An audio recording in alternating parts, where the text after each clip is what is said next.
Welcome back, Green Bee readers. Our book today is Mr. Putter and Tabby Row the Boat by Cynthia Rylant and Arthur Howard.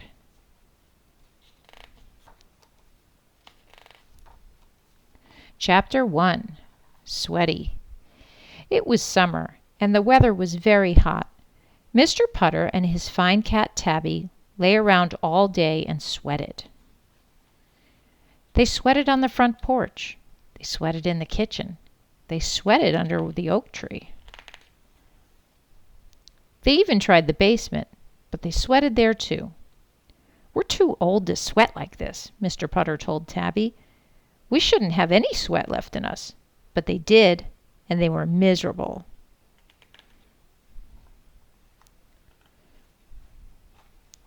Then Mr. Putter had an idea.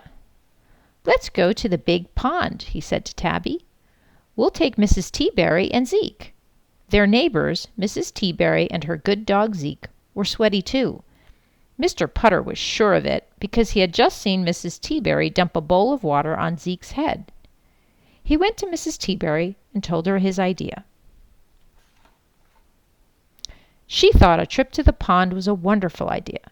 She said that she would make tomato sandwiches. She would fix a kiwi salad. She would fill a jug with apple tea. Mr. Putter smiled. He liked Mrs. Teaberry's funny food. He went home to get Tabby ready. They were going to the big pond. Chapter 2. The Big Pond. The big pond was not far away, so Mr. Putter and Tabby and Mrs. Teaberry and Zeke walked.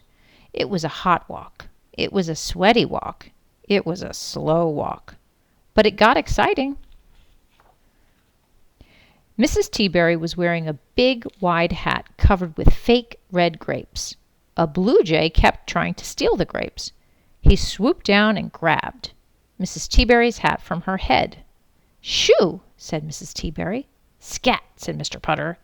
Tabby and Zeke were too hot to do anything. Mr. Putter and Mrs. Teaberry couldn't help laughing at the silly bird. Finally, Mrs. Teaberry gave it some kiwi salad, and it flew away. When they got to the big pond, there was a woman there renting rowboats. $2 for 2 hours. She told them. Mr. Putter and Mrs. Teaberry looked at each other. "What a deal!" they said.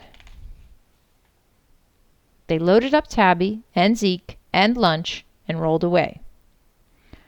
Tabby curled up under one of the seats. Zeke tried to drink out of the pond, and Mr. Putter and Mrs. Teaberry headed for a good shady place. When they reached the place, Mrs. Teaberry took off her hat. Many of her fake red grapes were missing, but she didn't mind. She filled the hat with water and dumped it on Zeke's head.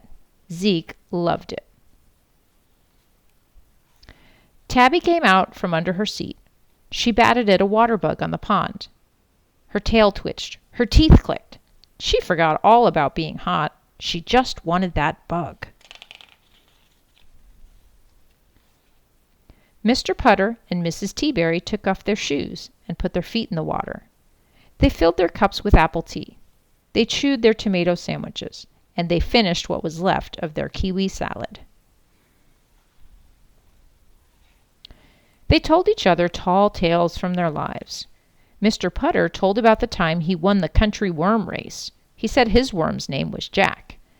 Mrs. Teaberry told about the time she won $300. She said she spent it all on nail polish. They laughed and laughed at each other's stories. Zeke drank the pond, Tabby batted the bug, and everyone was happy. Chapter 4. Much better. When it was time to row the boat back, Mr. Putter and Tabby weren't sweating any more. Mrs. Teaberry and Zeke were cool as cucumbers. The trip had been a success. They left the rowboat with the rowboat woman and began the walk home. It was hot. It was a sweaty walk. It was a slow walk. When they got home, they were all as hot as when they left. No one knew what to do. Then Mrs. Teaberry filled up her hat and dumped water on everybody's head, even her own, and they all felt much better. The end. That was a cute story. Hope you enjoyed it. Join us next time. Bye for now.